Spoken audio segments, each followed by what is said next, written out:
When it comes to toddlers, parents are often concerned about how much their children should eat. What I think parents need to realize is that toddlers have very tiny tummies. In general, their stomach is the size of their fist. So that still doesn't make their stomach very large. There's a tendency, and a lot of us grew up in the era where parents talked about the clean plate club. And there's a tendency to force children to finish what's on their plate.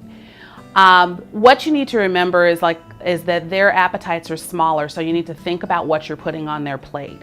A good rule of thumb is 1 tablespoon of a serving size for each year of life. So for a 2-year-old, a 2 tablespoon serving size, whether it's rice or mashed potatoes or whatever you all are eating, is probably an adequate amount for them to eat. You want to teach them to eat until they're full, not until they're stuffed or until their plate is clean. When you start noticing that your children are simply playing with their food, or they're really agitated and don't seem to want to stay, that's like a sign usually that they're not hungry anymore, and you can simply remove their plate instead of forcing them to feed that.